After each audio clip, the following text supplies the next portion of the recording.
Welcome, everybody. We will call to order the regular meeting of the City of San Clemente Planning Commission for March 4th, 2026, 6 p.m. here at the City Council Chambers. We have, who would like to lead us in the pledge? Patrick, would you like to lead us in the pledge tonight? Thank you. Please join me in the pledge.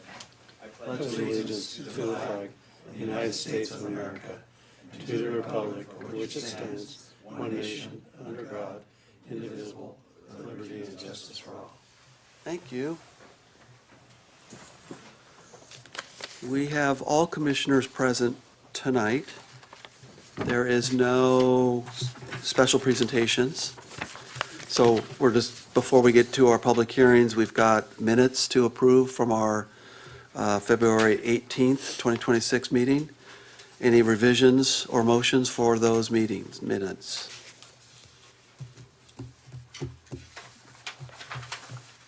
I move that we approve those minutes. Okay, Commissioner Camp has approved the receive and file minutes from the Planning Commission regular meeting of February 18th, 2026. It's been seconded by Commissioner Proscott Leffler. I'm going to abstain, I wasn't at the meeting. Any discussion? Okay, all those in favor? Aye. All right, I'm an aye, abstain. Okay, that motion carries.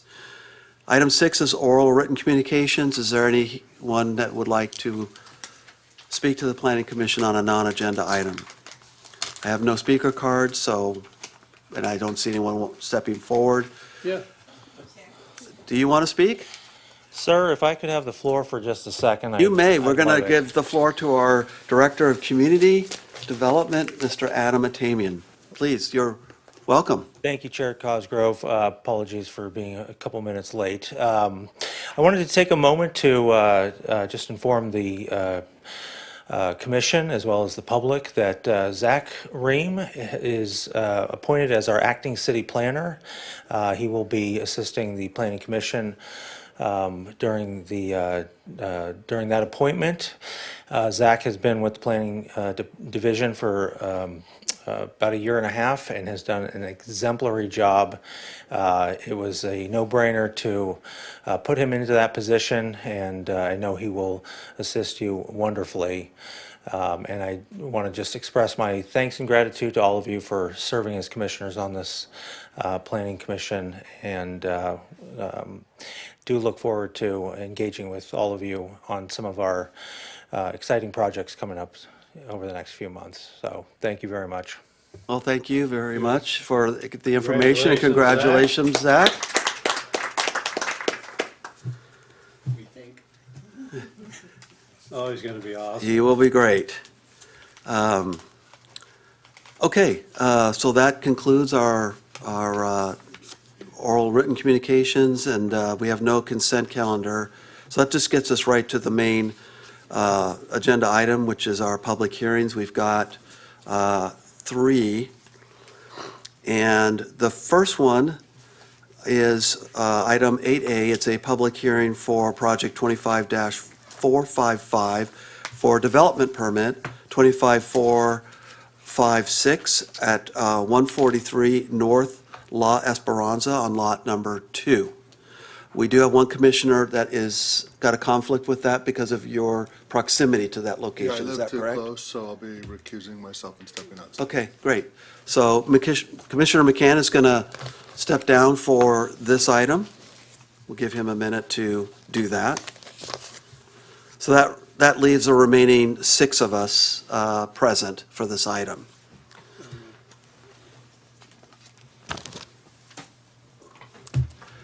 So I do believe that this item did come before the Design Review Subcommittee, where we had some discussion. So let me just and we gave them some suggestions, and I think they want to incorporate those suggestions, but they didn't have time between that meeting and this meeting. So let me just ask our city attorney, I believe the staff is going to ask us to continue this. Do I need to open the public hearing and then continue it? Yes, we do need to open a public. Okay, so then I'm going to open the public hearing for this project 25-455. ask if there's any ex parte communications between the owner or their representatives with any commission members. Anybody? Anybody? Okay. And then I believe we had 3 of us at the design review meeting. So Commissioner Freeman, myself, and Camp, who have reviewed this project. And we did provide some suggestions, again, suggestions. And it sounds like they want to incorporate those and would like some time to do that. Is that correct? Yes, thank you. That is correct, Commissioner Cosgrove. They submitted the application, and we were going through with the design review subcommittee meeting. And after that meeting, they asked if it could be scheduled or if the public hearing could be continued to the March 18th meeting. Okay. Does anyone have any objections to that continuance? A question, did they give you a landscape plan yet, or are they still working on that?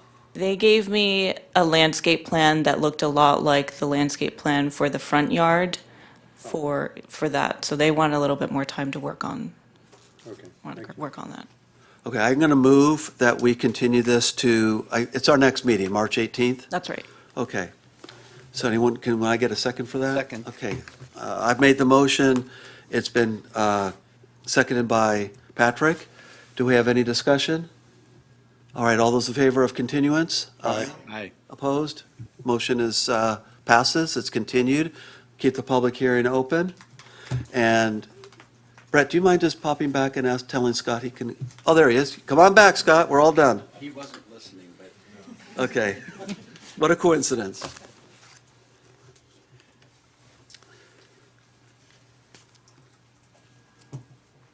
Okay, the next item is item 8B. It's our next public hearing, and it is for project 26-063. It's a zoning amendment. Zoning amendment 26-064. And this is a hearing of the Planning Commission to provide recommendations to the City Council on this zoning amendment, which will update the San Clemente's Municipal Code or on accessory dwelling units, otherwise affectionately known as ADUs, or granny flats, or casitas. And there's a couple zoning section codes, which I will not cite, that are in scope for this. And we do, I'm going to go ahead and open the public hearing on this. So the public hearing for this item is now open. I want to acknowledge some public comments that we got via email. So for the record, all commissioners and staff are in receipt of a letter from the California Housing Defense Fund. And we have reviewed that letter. At least I have reviewed that letter. And I know members have expressed to me that they're interested in staff's take on the letter. So I'm sure you can do that, right? Okay. So to provide the staff report on this, we have Ms. Arcello to give us her report. And I know you've been working on this a while, and I appreciate that. There's a lot of work that you put into this, so happy to hear what your report. Thank you, sir. Yes, so the ADU ordinance update, we have a presentation ready for the commission to review, and we included the public comment as part of our presentation. But, we'd still like to give the commission the chance to review or to see what it is that staff has worked on. Staff, presented this, or staff published this for the agenda, and we received comments from HCD, so I'd like to address those first. It was informal feedback, so it is because it has not been certified, it's not been submitted, and it's not an ordinance that is passed yet, it's informal comments, but the part of their comments was that the proposed code amendment allows for one type of each ADU pursuant to, there's 2 different codes that the ADU was citing. It's 66323 and 66314. And they would not be able to apply, or the local jurisdictions would not be able to apply restrictive development standards, more restrictive than state law. and that California Government Code 66314 allows one additional ADU of any format with that.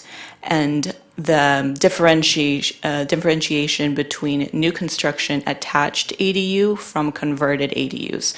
So we had a meeting, staff had a meeting with HCD today before the Planning Commission meeting, and we discussed those comments. So I'll continue with the rest of my presentation, but I wanted to make the commission aware of HCD's comments. Same with the public comment. A lot of the comments from HCD did overlap with the public comment received from the California HDF. So again, it includes the limits of detached ADUs on multifamily parcels, the application of front yard setbacks and limitations of setbacks per 66323. Unit side standards, lighting standards, parking standards, and historic standards were all addressed in the letter provided from the public as a public comment. With that, I'll just continue with the actual ordinance, draft ordinance that was in front of you and that is in the agenda today with the history and the background of the ADU law. In 2016, the state passed SB 1069, AB 2299, AB 2406 for ADUs and ADUs for the restrictions and regulation allowing accessory dwelling units and junior accessory dwelling units. And then in 2019, the city adopted ordinance 1668 for ADUs, which established them as ADUs in the municipal code for the city of San Clemente. And then in 2022, the city updated the ADU ordinance based on then updated state laws. Now, in 2025, state has introduced new bills, which I will go over in the rest of my presentation, which is the reason why the code is being amended now. Currently, our code says that the single family can have one junior ADU, one detached or attached ADU, and it references single family converted ADUs is a little bit confusing in our current code. And then multifamily converted is not allowed to be more than 25% of the existing multifamilies. However, if they're attached, you can have no more than two. And there are some owner occupancy restrictions for both junior ADUs and ADUs, as well as deed restrictions for both. AB 462 gave some restrictions on what the local jurisdictions are allowed to prohibit or allowed to regulate for owner occupancies. Based on that, junior ADUs, owner occupancy is required only when sharing sanitation facilities. That means that owner occupancy would not be required for accessory dwelling units, and they would not be required if the junior ADU had its own bathroom. SB 543 clarified interior livable space for the size of ADUs and junior ADUs, as well as a clarification to then apply to impact fees. So, for example, units or ADUs that are 750 square feet or less are not eligible or are not required to provide development impact fees.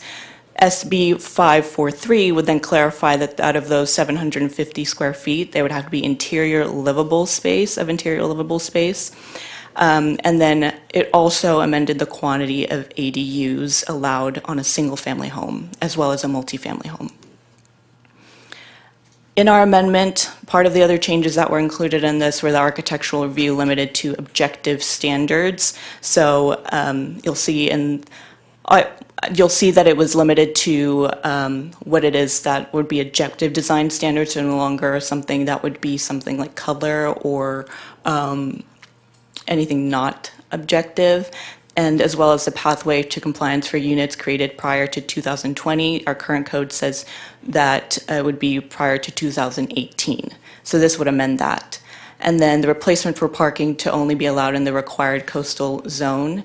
And then the issuance of certificates of occupancy. We also added some definitions for car share vehicles, passageways, and public transit. You'll notice in the attachment for the ADU that there are no red lines. That is because it was modeled after a completely different ordinance. It's a completely new write-in. That's why there's no red lines in there. I just wanted to mention that before I forget.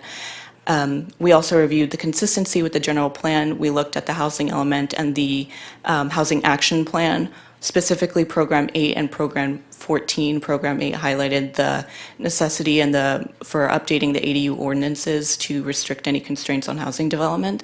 And then Program 14 addresses that the city is obligated to address, where legally possible, to remove any other governmental constraints affecting the housing development. So this would be consistent in that way, as we are removing any potential constraints that hinder the development of housing. Due to public comments and due to HCD's comments that have been provided, staff asks to continue this public hearing to a regular planning commission meeting of April 8th of 2026. So that is our staff's recommendation, and that concludes my presentation. Great, thank you. It's a complex topic, and you handle it very well. I'd like to ask my colleagues if they did want to engage with you and just see if they have questions. Sure. Okay. Brett, can I start with you to see if you have questions? Again, the staff was recommending we continue, but I want to open it up for anyone that wants to ask questions. Commissioner Griffin, did you have questions? No, I'm good, and I appreciate the continuance. I think makes sense. Okay. Scott? Did HCD, I mean, it sounds like they poked some holes in our proposed ordinance, is that correct?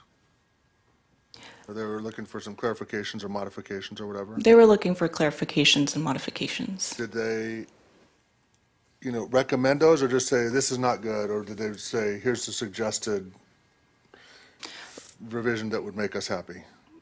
Yes, this was not a formal comment letter because it's not been officially submitted to HCD. We shared with HCD what we have currently, and they opened the conversation, and we as staff wanted to address any possible comments that they might have. So it's to answer your question, they're not official comments. Okay. And then this other letter from HDF, do you guys have like a game plan on kind of how to address the applicability of their comments or the accuracy of their comments or not? What's the plan? Well, staff would like to take some more time to review the content of the letter. After reading it today and after our conversation with HCD, we did find that a lot of these comments overlap with HCD's comments.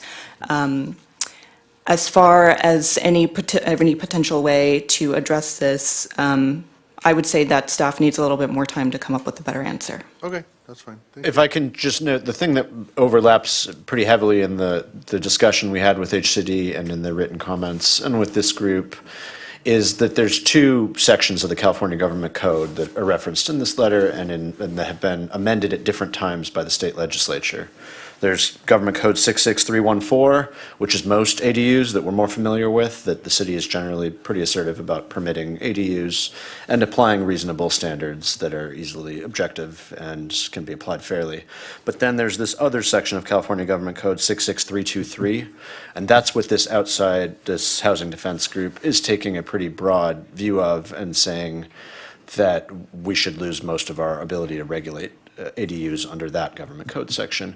We did talk about that section with HCD as well, and we're going to try and clarify the code as much as possible to protect the city's ability to have reasonable, fair, objective regulation and not create a free-for-all. But there's two different sections of the code that we need to digest. Commissioner Camp, questions for staff? Okay, so you just received this one letter today? Yeah. Okay. Interesting timing. So, just to clarify, we were encouraged back in 22, was it 22? Yep. To basically write our own ordinance so that we wouldn't be saddled with the California requirements. And we spent significant time and energy. I don't know if you were there, Zach. I know that Adam was there. coming up with an ordinance. And from what I'm seeing, at least in this letter, they're not allowing hardly any of it, or they're suggesting, I guess, that it doesn't meet the requirements. Is that because of these new bills, or what's bringing that about? The ADU law has changed every year since 2019, 2019, 20, 21, 22, 23, 24, 25. So every year, cities either have to update their municipal code or just approve projects that are inconsistent with the municipal code, but that do meet the new state laws that keep getting adopted. Most cities have updated their ADU code once or twice. This would be our second update. And it is a significant staff time and sometimes expense with legal assistants and consultants.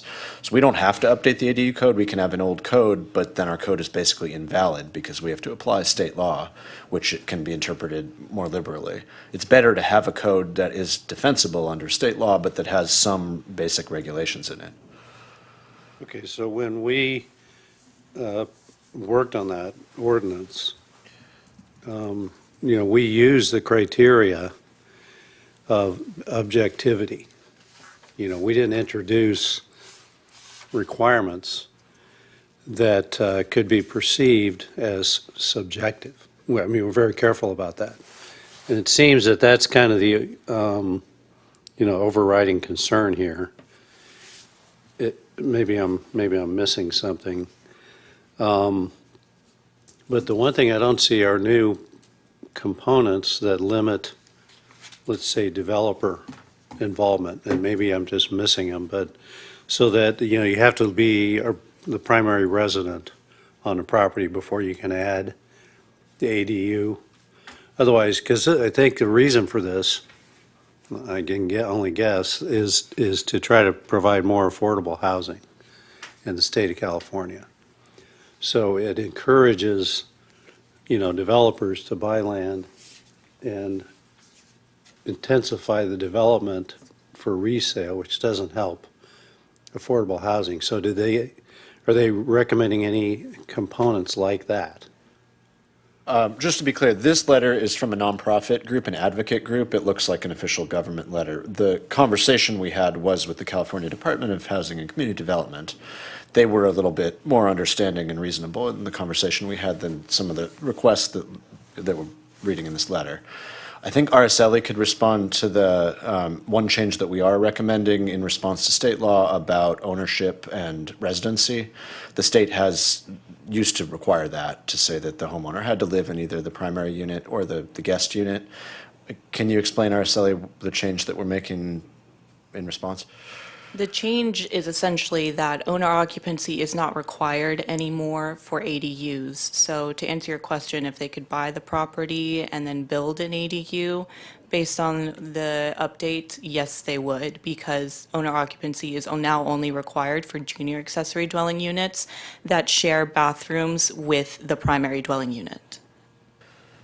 Okay, thank you. And so this letter from Cal HDF, one thing, it's redacted, something's redacted here at the bottom. What was that? Any idea? Address and phone number and email. Oh, Because this is a public comment, so we redact the public. okay. So there's no authority attached to this letter. These are just observations? Oh, it's an advocacy group. Okay, They're a explain. 501c3. What's that? They're 501c3. Okay. So explain, Why would we block why it would out? we respond to a letter from this group? I'll answer both questions. We black it out just as a matter of city policy. Public comments, if they provide personal contact information like a phone number or an email address, we usually block it out unless they ask us not to. To their office, right? Probably, yeah. I mean, this one we probably didn't need to black out. They're That's just our. recently, I know, but it says they were formerly called the California Renters Legal Advocacy and Education Fund. So it's a renter advocacy group located out of Oakland. And just as to whether we should correspond or be responsive, I think staff, might, if the continuance is granted, staff can reach out to groups like this and have a phone conversation like we did with the state HCD that has legal authority, but we're not obligated to put findings in writing, for example. HCD has told us that if we're going to deviate from state law in some way, we should have findings in the legal record why we're doing something. We don't have to do that for a letter like this. Okay, because the tone of this letter is pretty clearly, it says impermissible limits or impermissible application of underlying standards or maximum unit size or, on and on. Although they're a 501c, they're also, three of their four top officials are litigators and talk about helping you with litigation. So it's kind of unusual that we wouldn't know what their phone number is if we wanted to call them. It's not redacted on the version in your city email. This is the public version. Okay, but even to the public, they're, In your I city know, but email, unredacted. that's fine, but I don't know why we're protecting them from the public. Doesn't matter. Let's keep going. Did you have any more comments or questions? And we'll ask Gary and then we'll ask No, Karen. Okay, not right now. Gary, did you No, want I to? don't really have any questions till the real hearing starts. Okay. Karen, did you have questions? No, I appreciate the due diligence of the staff wanting to do a little further research and get back with us, so I would agree with postponing it until later. Yeah, I think continuing is the right thing, but I'm sensing from at least you, Steve, and maybe a little bit from you, Scott, the advocacy group is pretty direct about saying that Heavy-handed. our underlying standards do not apply, period. And if you look at their website, they basically litigate cities that apply their standards. So with that, shot across the bow, kind of a warning to us, maybe future actions they may take.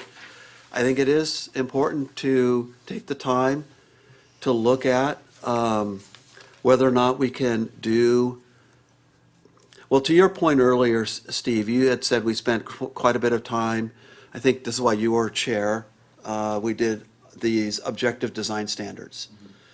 And we did spend probably almost a year retooling our zoning so that we removed things that were more arbitrary, things that said, you need to be consistent with the character and compatibility of your neighborhood. And we made very objective standards. The walls have to be this high, but no higher than that. These materials are permissible, these materials are not. We did that work in good faith so that we could be good stewards. Now I think the bar is higher. I think most cities have done that. They've found ways to control the ADUs, and the state has kind of morphed to find ways to tell us that doesn't count. So I think what we're being told here is that we need to have detailed findings of fact that can sustain our local standards. And I wanted to just, as one person, if others agree with me, please chime in. But I'd like to encourage our staff to look for, to the degree that they can, these detailed findings of fact so that we can have some, preserve our streetscapes, our setbacks, the roof pitch and architectural consistency. If we can, I think those are important character elements of our city. So if we can continue to enforce that, I think that would be important to be able to do. Our height and scale limitations, such as setbacks, maximum height limits, same goes with that. The lighting and privacy controls, again, if we can find objective standards that need to be met so that we can continue to have that as a high quality of life standard in our community, I would love to get and support our staff to find the way to continue to have those in effect. Same with our historical resource protections and our rental restrictions as well. So that's my take. I want to support that. Hopefully everybody, does everyone more or less agree with that? Yes. We all do? Okay, so the sense of the commission is we want to see that continue. So to the degree that you need to consult with the attorney, get some cycles from them, you may need to get Adam involved to let him know that this is going to take some take some of that, so that when we come back, we could take a look at it. The other thing I'd like to suggest is that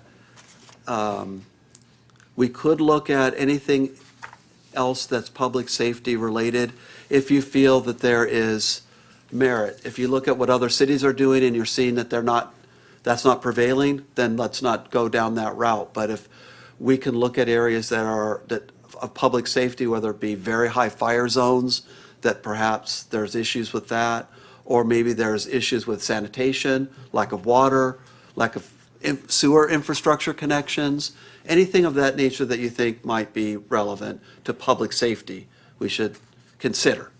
And then you can let us know if that's something we can recommend to the council or not. And could we add in any federal guidelines that this would be in conflict with, like the Mills Act? But this particular letter is stating that historic standards are impermissible. So there would be a little bit of a conflict there, I would see. Okay, So we could- sure. But safety, I think, is a priority, and our resources for what we have. And then Zach, I think you had mentioned as well that we need to really get clarification between those two different government sections. So, and I know you'll need the assistance of the attorney to do that.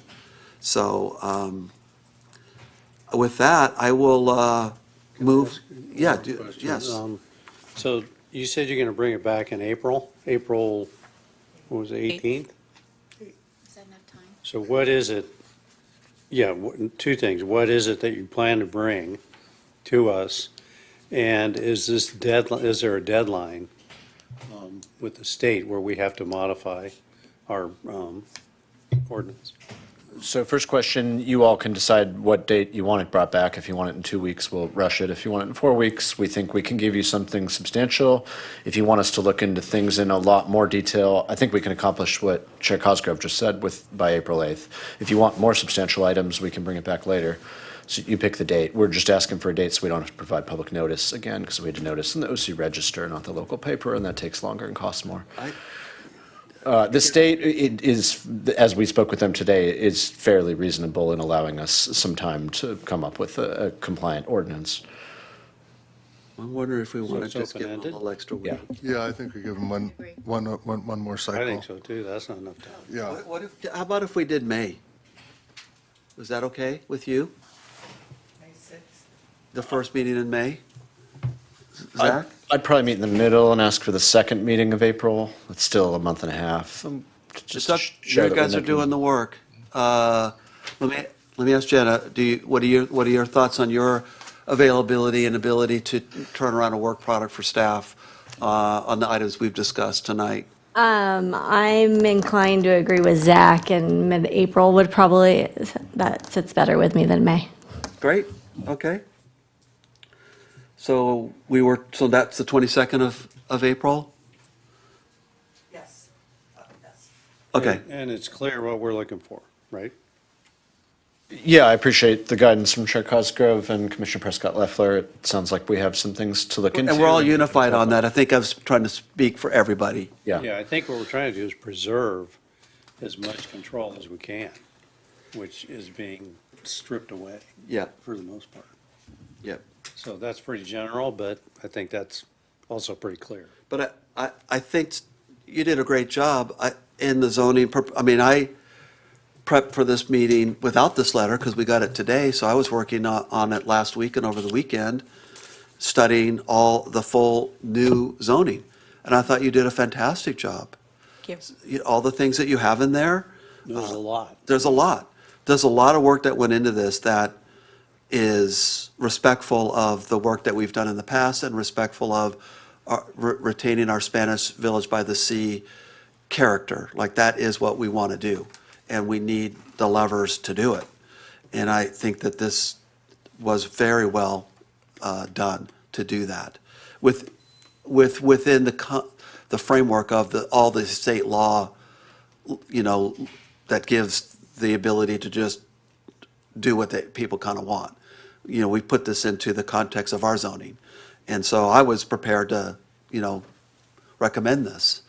And now we're being told, well, nope, not so fast. So I'd like to see whatever you guys need to be able to bring this back and have whatever supporting documentation you need to say, we think we can do these things, and here's the reasons why. And that's why I'm looking to our legal counsel, because I think that's legally is where we're going to need a lot of that justification. So, Thank you. okay. So we're good with the April 22nd? Any other conversation about Make a this? motion on that. Yeah, you go, please. I move that we continue this item to the regular planning commissioner meeting of April 22nd of this year. I second that. Okay, we have a motion from Commissioner McCann. It's seconded by Commissioner Camp. Any discussion on the motion? Seeing none. All those in favor? Aye. Aye. Opposed? It passes unanimously. Thank you very much for that. And Scott, for your motion. That takes us to our next public hearing. And by the way, I left the public hearing open from the last one, so that stays open. I'm going to now open this next public hearing for item 8C. This is for project 26065. It's a zoning amendment, 26-66, and this is on urban lot splits and 2-unit projects. And again, this is a public hearing of the Planning Commission to make recommendations to the City Council on updates to our regulations for 2-unit projects as well as urban lot splits that would be consistent with our housing element and also state law, which is what we're doing. We're responding to state law that provides more liberal ways of doing lot splitting than we've had in the past, and now we need to update to look at that.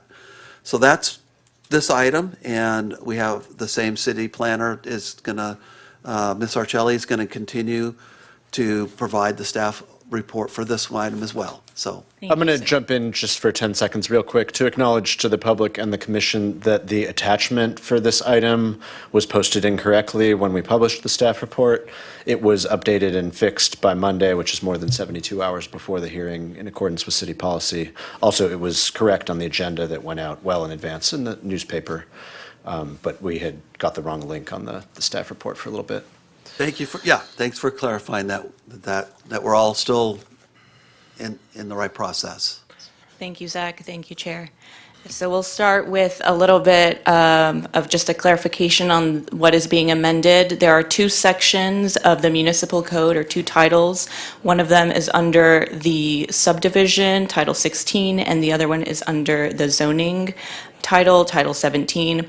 The urban lot splits, again, are under Chapter 16.50.010, and then the 2-unit lot splits, the 2-unit projects are under Chapter 17.86.010. We'll start with a little bit of background on what both of those mean, or what it means. It was brought on by SB 9. It's 2 primary dwelling units to be allowed in a single-family zone in a single-family parcel, and a subdivision of a parcel in a single-family zone into 2 or both. And currently, each primary unit shall be allowed to be at least 800 square feet. Just to give some background, again, on SB 9, which is what came forth back in 2021 to allow urban lot splits in 2-unit projects and single-family homes. And then in 2021, the city adopted Urgency Ordinance 1723 to adopt those standards into our own code. And in 2022, the city adopted Ordinance 1748 to update those standards. And then in 2024, the state passed Senate Bill 450, which amended SB 9, or what we know as SB 9, to remove some of the restrictions from urban lot splits and 2-unit projects. Currently, Title 16 allows lot splits of to result in at least 2,400 square feet, and each lot to be 60 to 40% of the original lot area. Title 17 of the zoning code allows unit sizes less than or equal to 800 square feet, but no more than 500 square feet, with the front yard setback of 30 feet, and then 16 to 22 feet in height. Senate Bill 450 says that no standards on second primary dwelling units that do not apply to the underlying zone may be applied for the 2-unit projects, and that no standards on design or improvement of parcels could be applied, as well as the height restrictions that should be consistent with the underlying zone. For reference, most of the single-family zones here in the city of San Clemente is 25 feet. The size restrictions are to be consistent with ADUs in residential zones, so that means that the increase in maximum floor area to 850 square feet for 1-bed or studio, and then an increase in maximum floor area to 1,000 square feet for a 2-bedroom unit or larger. The consistency with the general plan is found in the housing element for program and the Housing Action Plan, Program 14 for the zoning ordinance amendment to, it's removing constraints on housing development to address housing needs in the city. And this is consistent in the sense that the city is obligated to address and remove any governmental constraints that may hinder the development of housing. We looked into other cities to see if maybe there would be any potential for discretionary review of urban lot splits or 2-unit projects. I would like to say that it is not in our current code for urban lot splits or 2-unit projects, and it is not in state law. However, the city of Dana Point and the city of Laguna Beach do allow discretionary process or discretionary review for urban lot splits or 2-unit projects that do not comply with the established zoning code or subdivision code. Staff is asking for a recommendation for the Planning Commission to recommend that the Planning Commission adopt Resolution PC 26-008, approving zoning amendment ZA 26-066. Thank you. Thank you for, another great report. We appreciate that. Things are moving quickly with the state, and we are trying to keep up, so thank you for that. I'll go the other way this time. I'll start with Commissioner Prescott Loeffler and work our way the other way to see if we have any questions for you. I have a question as to why the staff is recommending this. You gave a great report, but specifically, what is the recommendation? There was a change to state law. So SB 9 was in place for about 3.5 years. The city did not approve any SB 9 lot splits or multi-unit projects. Builders have found that it's pretty difficult to comply with all the requirements of these, and city staff was being strict in implementing the code and state law to only allow what we had to, and the result was no units. Most cities had very few projects approved, so the state passed SB 450, which opened it up to allow more height, a little bit bigger, took away our ability to regulate even some standards that are objective standards. The state said you can only regulate certain objective standards. So we struck out some of the language in the old code. This one does have red lines. It's not a rewrite. But we're trying to retain what limited ability we do have to regulate these in the new state law. We don't think it's going to result in a ton of development. Even under SB 450, we haven't approved any projects. There's been public interest, but we've had to explain to most of the interested property owners that their proposals didn't comply with either the old state law or the new state law as amended. So we think there may be a few of these approved in the next few years. They're not nearly as popular as ADUs are. Thank you.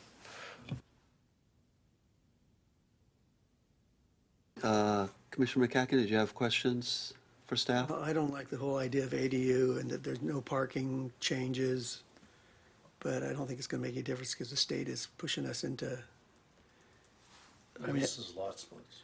Well, I know, but here it also says the minimum used to be 2,400 square feet, so enabled to split a lot.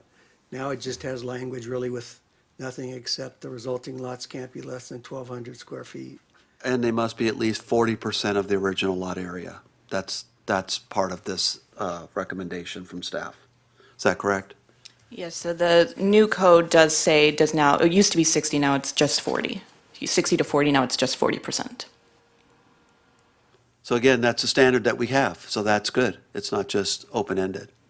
I think that's Does that good. mean that someplace like on a 5,000 square foot lot, you know, what would be like our R1 zone, you can now split that into 2 lots.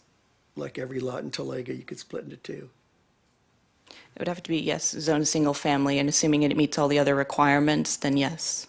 See, I just don't have any agreement. Can I comment on that? Sure. So so if you go to split a lot, the lots have to be approximately equal in size. Sure. And traditionally, most builders, you know, they kind of plop the home in the middle of the lot. Right. And so, once you do that, there's not enough rear yard. You know, of course, there's pie-shaped lots, and there's exceptions, right, of course. But generally speaking, this doesn't work on most lots because of where the builder originally plopped the house. Yeah, but what if they knocked the house down? Came and knocked my house down, split the lot. Yeah, that's an expensive. That's kind of But he still. economically, yeah, of course, that's Would be for a possible. private contractor to do it, but somebody who's like a not-for-profit with money that's not theirs and they're not trying to make money on the project could do it. Absolutely. Sure. That's why I'll vote to pass it, but I don't like it because we're being forced, you know, it's like a gun to your head. Yeah, none of us like it. Sure. Yep. So I don't want my yes vote to say I'm doing it out of, I think we're not talking about voting yet, but what we're doing, the action we're being asked to take tonight is to recommend to the city council that the staff changes are consistent with state. state law. That's what we're doing. And then if we can think of things that we can do to suggest a change or make it exercise a little bit more control, and the staff thinks that that's something that would pass, great, but that's the opportunity. If you have anything. I think the most effective thing is to join, have we joined any other cities? Because I know cities in LA County have and have had success. I think Santa Monica and some other cities have joined together, you know, to fight this along with Beverly Hills and.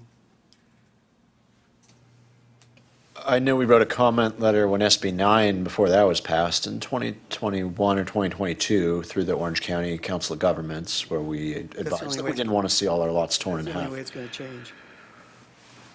Push back with their own legislation. Or to 'Cause- vote in new leadership. Yeah. Well, no, most of this is sponsored by the guy out of San Francisco, Weiner. So and he's probably related to this HDF if we investigated it, but, okay. No more questions for Commissioner McCacken. How about you, Commissioner Camp? Questions? Okay, so just to clarify, so Laguna Beach and Dana Point, did you look at other cities or just at those two? I'll ask Araceli which city she looked at, but I want to provide context of why we looked at it. The state is saying we have to approve projects that meet every standard of the law ministerially without hearings. We haven't gotten very many of those. We might get a few of those. We've been asked by members of the public where, oh, my lot almost counts, but it's not quite 40%, or I want to build a little higher, or I want to be a little closer to the setback. If there's some process they can go through where they almost meet the standard but don't quite, and we've had to tell them, basically per direction from the council, no, if you don't comply with every standard, the city doesn't want to support alternative options. The question that Laguna and Dana Point and maybe a few other cities, but most cities don't, is if you want to open up, you could recommend the city council open up a discretionary process where we tell somebody, okay, you don't meet all objective standards, you're close, and you can go to a public hearing before the planning commission and state your case. And the planning commission could decide then whether to grant them relief from some standard. We don't have to do that. And what we're not allowed to do is require every project to go to discretionary review. The ones that meet the standards, we still have to approve right away. Okay, so maybe the rest of you guys understand what it is about Laguna Beach and Dana Point.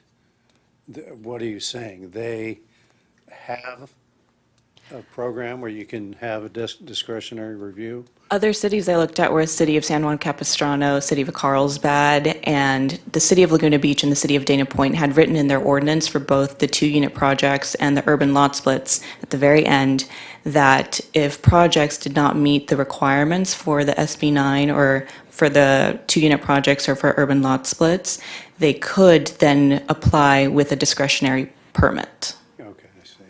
And other cities that you looked at did not have that option? I looked at a total of 4. I looked at the city of San Juan Capistrano and Carlsbad. Okay. And then, just to clarify, if there are CCNRs on particular properties that limit this kind of thing, do those override the state requirement? The state has advised, and it's been the policy of the city staff to issue building permits if applicants comply with all elements of either state law or city code. Now, there have been disputes on the side between HOAs and private property owners about whether they can actually build if they don't have their permission, but the city has granted its authority in similar cases. Okay, so this does override CCNRs, is what you're saying? State does. I don't know the legal history. I know there've been lawsuits between HOAs and private property owners where they tried to argue it out Well, the amongst state themselves, says, but the state says it overrides it. specifically, the state overrides local government's ability to restrict these items, so we can't say, well, the HOA doesn't want you to do it, so we're not gonna let you to do it. Okay. And you, Zach, you've been around long enough. You know a lot of the neighborhoods and, you know, properties in San Clemente. And you're suggesting we're probably not going to see too many, even with these new requirements. Yeah, that's the staff's analysis, and even in the analysis of the state, when they passed SB 450, they said, well, SB 9 hasn't been very successful, so we're going to open it up a little bit more. But because of some of the restrictions, including the one that Commissioner McCann referenced, as well as the size limit, it's just not as economically viable of a proposition. And also on this one, there is an ownership requirement. Pursuant to your last question, the owner absolutely has to live in either the current house that's already there or in the newly developed house on the lot split. So that's a pretty big disincentive for people who are just trying to make a quick buck. Thanks for pointing that out. Yeah, that's good to know. Okay, all I Commissioner McCann, questions? I do have some questions. I'm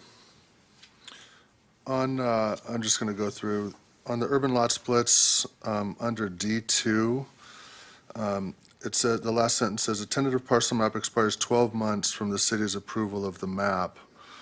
In our current municipal code, section 16.08.070, it says tentative maps have 24 months to go to final map. And in my understanding, parcel maps ultimately go through the Orange County Surveyor's Department, and they're really, really slow. So I would suggest we just strike this last sentence that restricts it to 12 months, and it would be subject to the other code section, which says 24 months. So that's one or I guess my question is, why the 12 months? Could you reference the code section again, please? It's under the first page of urban lot splits, D2, the last sentence. Okay.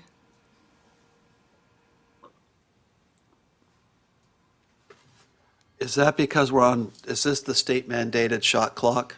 This is the state mandated shot clock. This is straight from SB 450. 450, where they Yes. mandate that we are on the shot clock.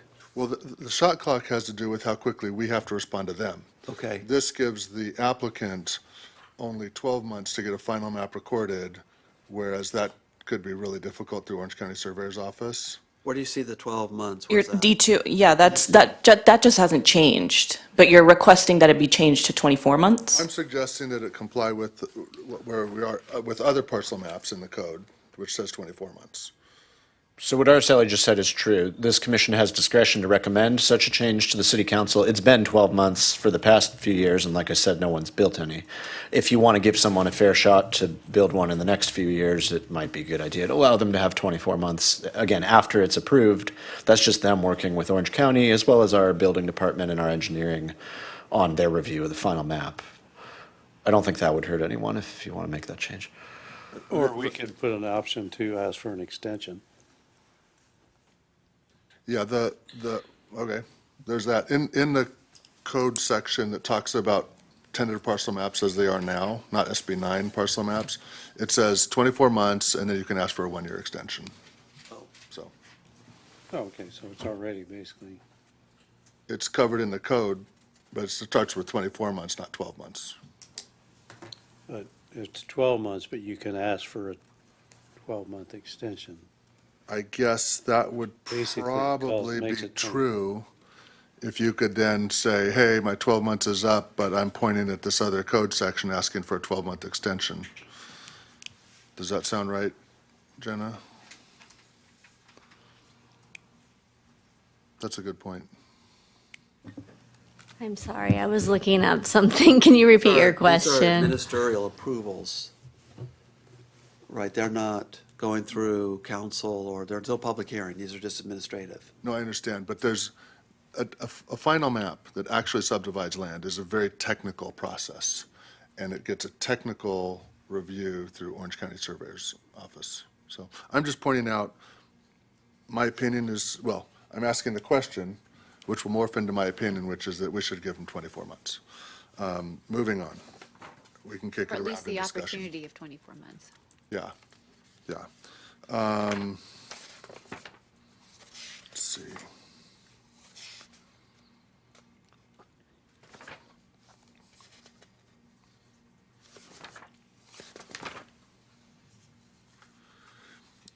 In section, on page 8 of 12,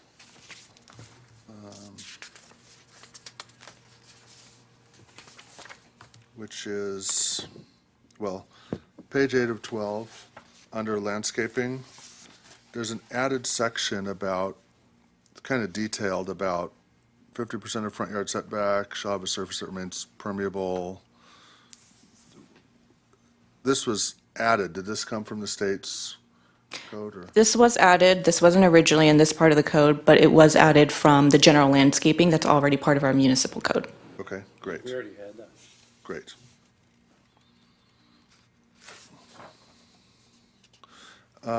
Next page, page 9, refuse storage areas. There's a big added section about trash enclosures, which enclosed dumpsters. I guess, I mean, I always think of a dumpster as being a commercial application, and these are specifically for single family, so why, explain this to me better. This was a similar thing as the landscaping one. It was taken from our general standards for refuse screening. But is it applicable to say trash enclosures which enclose dumpsters?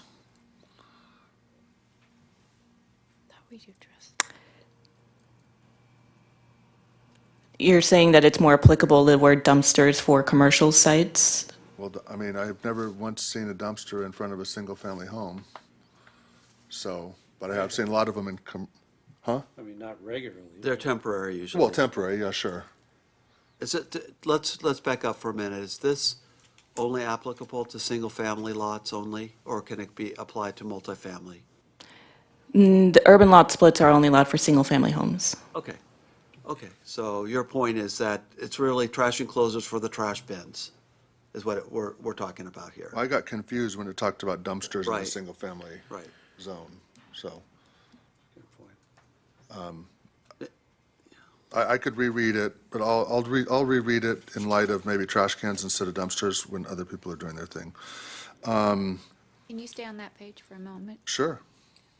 Utilities must be underground. Yeah, the utilities part of the section currently just says underground. That is the current code. We added or screened to that part of the line. The reason we did that and the reason the dumpsters and the reason of the question before is we were just trying to retain the exact same language that's in some other section of the code so that we could tell the state or any interested party that we're applying the same objective standards to everyone and we're not inventing new standards that only apply to these types of projects, as we can't be more strict in our regulation of SB 9, SB 450 than we are of anything else. I think we could change the word dumpster, but in general, we just tried to copy paste from some other section of the code. So, thanks for that. Should be containers. Okay. I just got confused when I talked about dumpsters. But if you apply that logic, then we ought to give applicants 24 months to do their final map. Right. And not be extra restrictive on that front.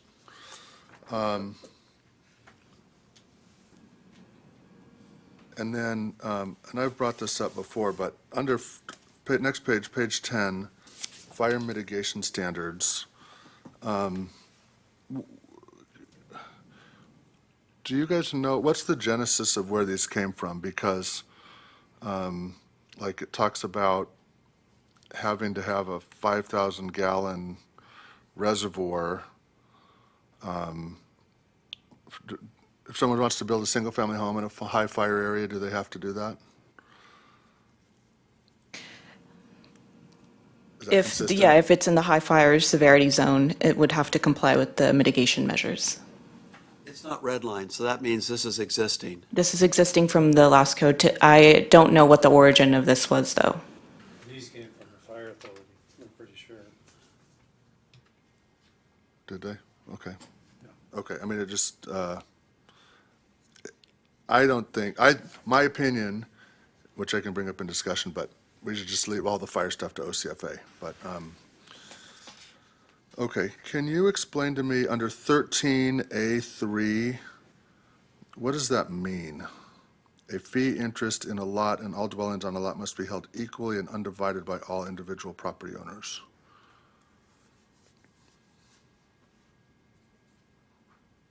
So let's say hypothetically that I own 75%, I help my kid buy a house, and I own 75% of the house, and my kid owns 25% of the house. Would that disqualify this? Has to be a private agreement. That's what this says, basically. What does that mean? I don't, Well, you would have to have a private agreement with your partner. I think it's what it's saying is you can only have one owner per lot. I mean, that's the way I read it. well, it says must be held equally and undivided by all individual property owners. Right, so if you split a lot that's currently owned by one owner and it's sold, it can only be sold, the way I read it is to one owner. That's not how I read it, because it talks about owners. Well, this is Jenny, not can you help me? changing, Because you this have is more than current, one. this is current, Okay, but I still want to understand it. okay? So from the genesis of SB 9 and SB 450, the idea was that there would be an owner still living in at least one half of the lot that was split in half. And after it is split in half, you can develop two primary units on each of the two resulting lots. You can keep your current house, you can build another primary unit, maximum previously 800 square feet, now 850 or 1,000 on the original lot. Then you can build two of those small primary units on the second lot. This code is as restrictive as we're allowed to be per state law, that says you can have one ownership of the original underlying lot and the house that remains and another unit on that one, and then you can have one ownership of two units on the resultant new lot. You can't effectively have four owners. If you have four properties, you probably can't do an ownership in common unless you do it through a trust or something on the side, as Commissioner Kemp said. We don't have to do that, but that's what we're allowed to do per state law, that we can require ownership. Okay, I'll reread it in Law. that context in a minute, thank you. And then, Can you jump down to the next page? sure, It would be no short-term rentals. I just wanted to highlight that was changing to rent of any unit on a lot created pursuant to this section shall be rented for a term longer than 30 days. Yes, that was added because SB 450 made that recommendation or made that highlighted that as one of the changes, to change the language to be specific, that it has to be for longer than 30 days. I'd agree with that. Thank you. which is, I mean, it's just, to me, it looks like just a rewording of what was there before. Because before it said, shall not be rented for a period of less than 30 days. So, Better language. okay, awesome. And then relative to the discretionary approval, well, I guess I'll discuss that. Is this kind of combination questions and Sure, discussion yeah, or no? yeah. My opinion is we should give people that outlet if there's, because the city doesn't have to approve anything. Just if someone can make a case that, hey, I'm just deficient in this one area or whatever, this seems like a reasonable thing to do, they ought to have that, because that is allowed in the ADU ordinance, and it's allowed in our zoning code through variances. It seems like they ought to be, it doesn't say we have to approve it, it just gives us a mechanism where if it makes sense, we're only going to approve it if it makes sense to a majority of the planning commission and/or council, so. These are all just, I believe these are administerial approvals. Yeah, we're not gonna have it. This is not coming, there's no public hearing on a lot split. It's administerial. And they're on a shot clock to approve it within 60 days, or it's automatically approved. What you said is all true. But, so if they meet everything Who's in they? here, applicant. The applicant? If the Okay. applicant meets is in the box perfectly, they approve it and we never see it. What they're saying that Dana Point and Laguna Beach have added, which is also what's in the ADU ordinances, let's say they meet everything except for one issue. Okay. Then the applicant could request and pay for, go to a public hearing, and ask us to consider, hey, I meet everything except for this one thing, will you guys please consider that? And then we could still say no if it didn't make sense to us, but it would give a mechanism. You're saying there To should be a applicants. path, there should be a path for discretionary review if there's a denial? Yes. It Yes. doesn't meet all the requirements. Right. Zach, what's your take on that? Well, it's up to us, I think. I know. It's up to you to decide. It will create more work for staff and more business for you all to discuss. Probably not a lot more work and business, but it'll bring more opportunities for discretionary requests before this body. Whereas now we just tell them, no, sorry, it doesn't work. Okay, well, when we get through everybody, if you want to Okay. make that as a recommendation. Okay, well, again, to applying the same logic, that's an option in regular applications, that's an option under the ADU ordinance. If we wanted to apply it equally, it should be applied here. That would be my argument.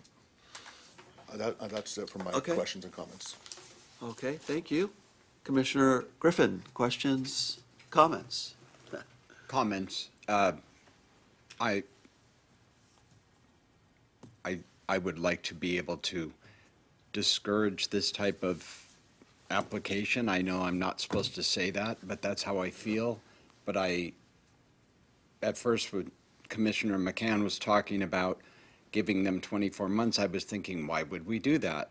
But I think this precedent is important, and I agree with you. If all those precedents, including the ability to appeal, so to speak, or bring a discretionary approval to us when it's been denied at the counter, if we do that in all our other areas and we want to demonstrate to the state that we're not being arbitrary here, I think we need to emulate all of those abilities in this. So I think you've made a great point that we need to think about. And that's it from me. Okay. Commissioner Freeman, questions, comments? I think you guys summed it up quite well. The discretion is not with us, it's with the state, and that seems kind of where it lies, and we're kind of have to capitulate to that. That's all I have. Okay. My only question is regarding like our architectural overlays and our specific plans. How does this impact? Are those still in play? Any specific plan standards or architectural overlay standards, are those still in full effect with this? Based on Code 17 of the architectural standards, we'd have to review them, even if they were in the architectural standard, by what the Title 17 says. I don't know how much discretion we would be able to apply for an ADP if it's crossed out from our Title 17.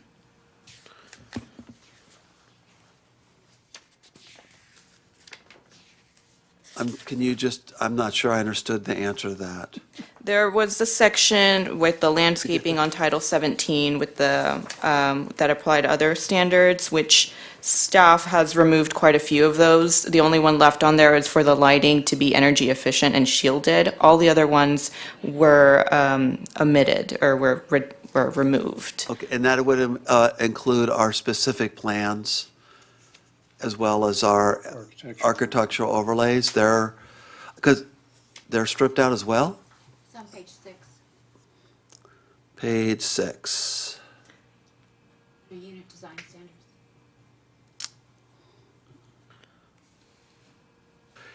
Right. Yes, but you're asking if even if it were in the architectural overlay or the specific one, in this case, the city or staff would not be able to apply any architectural standards that aren't in this title. In here specifically. Yes. Okay, gotcha.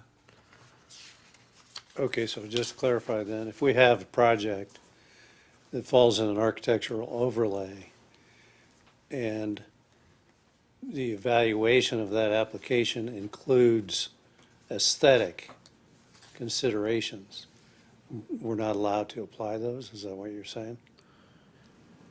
That's right. Let me give you an example. Let's say that we are in the area where there's Spanish colonial revival architecture required. And they want to do a lot split, and they want to build a new unit. Can we require them to do it in Spanish colonial revival architecture under this? I think it could be a suggestion, but I don't think we could require them to do that. The only time I could think of them being able to do that is if they didn't meet the SB 9 standards by just a little bit and were able to apply for a discretionary permit.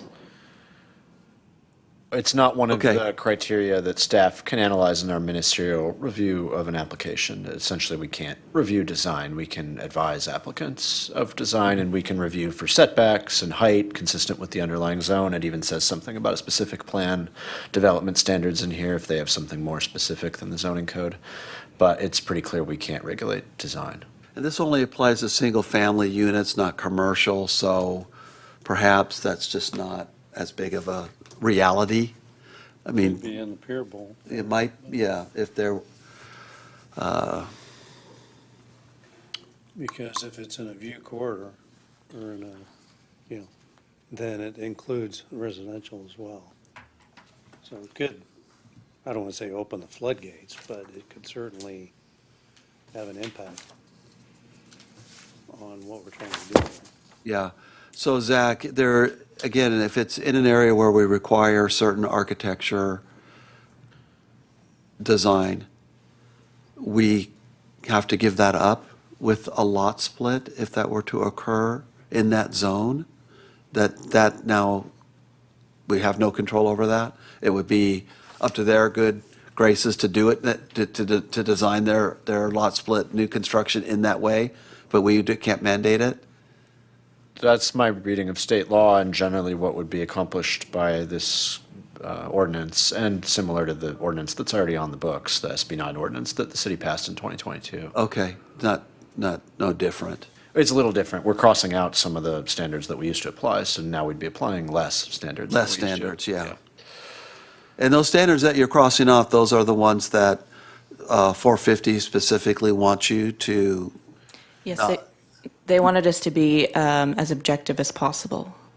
But to answer your earlier question, yes, urban lot splits would only be allowed to happen in a single-family zoned parcel. So it wouldn't be able, even if it weren't an architectural overlay, yep, it wouldn't be on a commercial site. got it. Or multi-family. Or multifamily. Yes, the code So says as a that it has to be in practical a matter, single-family it's zone. probably not an issue. Okay. Where do you guys want to go? Scott, you sounded like you might have some recommendations you want to ask your colleagues to consider. Yeah, I do have one more question, which I forgot to answer. On page 10, 12B, it says, prior to submitting an application for an urban lot split, the applicant must obtain a certificate of compliance with all applicable fire hazard mitigation measures in accordance with this subsection. Who, Page 10?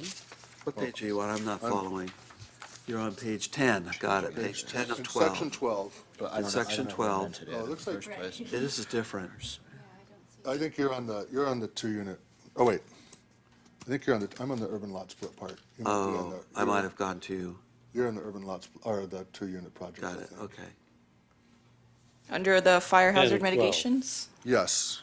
could you repeat your question? Yeah, back there. Yeah, What is this, I was on the wrong page. under B, 12B? You have to, so the applicant has to obtain a certificate of compliance for all applicable fire hazard mitigation measures. Who do they get that from? Is that hard to get?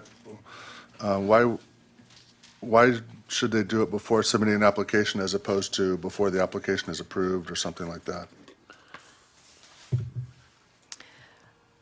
You put me on the spot here. I actually don't know because this was not part of our corrections that we made, and this was here before Okay. we decided that. I know you had some questions about maybe removing that to then refer all of the standards to OCFA. Yeah. Do you happen to know, Zach? No, I mean, this has been in the code since the last planning commission and city council Okay. deliberated SB 9. I don't know if it's more My restrictive. guess would be, this is administerial approval. Right. Yeah. Okay, So that's let's, fine. so you Well, should not- show all your stuff coming in so that they can approve it. Right. Well, not only that, but I think it's informing the applicant of the fire Yeah, issues within that. rather than getting approval pending what? No, this is an approval, so I think it's That makes appropriate. sense. That Yeah. makes sense. Okay. Well, my suggestion, which I'd be happy to make a motion, and I'm obviously certainly open to Let's, discussion on it. let's have a discussion first, Right, and then we right, can right. I'm get just a saying, I'm open to consensus. discussion, but would we strike the last sentence of section D2, which is Now, which where is the again? 12 months? Oh. The 12 months versus 24 months for a final map. Just be consistent with the other parts of the code. I wasn't Zach, is that true? Is all the rest of the code give applicants 24 months to get a map For a recorded condo map. with the I- county? Yeah, for a condo map or subdivision, I think they do get 24. This says 12. I think we would grant a 1-year extension the way it is now, but if you want to just change it to 24, that would be consistent with the rest of the code. We're not proposing this change. That, again, that's just the way it was written 3 years ago. Well, it seems like, to me, like now's the time to consider, So again, this would be just we're making a recommendation to the council. So I think what you're recommending is we have a section in the staff report that goes to the council that says the planning commission has noted that normally it's 24 months to record a map with the county. This has 12. They're suggesting they be consistent. That would be your Sure. request. yes. Okay, so we could, if everybody, does anyone object to that if he makes a motion later to do that? Okay, I don't see the point, because you can already ask for a 12-month extension anyway, but I don't have a problem with it, per se. And then on the section where it talks about dumpsters, change that from dumpsters to trash receptacles or whatever the right trash thing beds, is, Container, container. that's a coverall. okay. And then, my opinion is we should have that discretionary valve for applicants to, be able to have their day in court and try and sell us on their project. We can still deny it if it doesn't make sense. Is there anything preventing them from doing that? Why do we need to?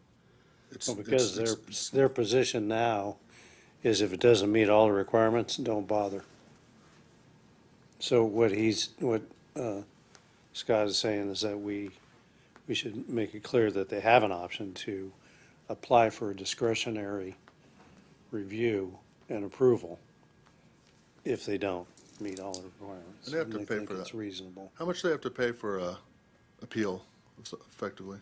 I don't think we'd prefer to call it an appeal. If you want to go down this route, we'll write the language of what kind of permit they can apply for. We'd probably just call it a development permit, which is part of the streamlining that we did a year and a half ago.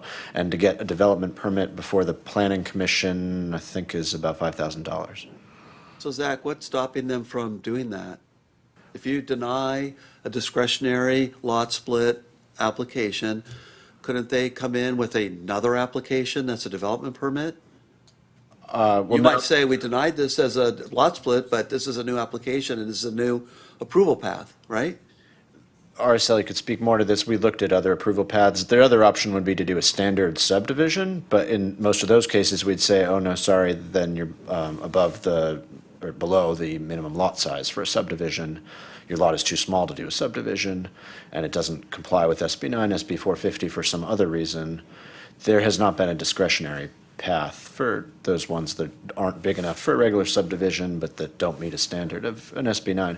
So no one, we've never told anyone they have the right to go to a public hearing. I think their remedy in the past would be to threaten legal action against the city, and I don't think we've actually had that problem either, but that's what we tell someone. Could I ask for some clarification from the commission when you say allowing discretionary review?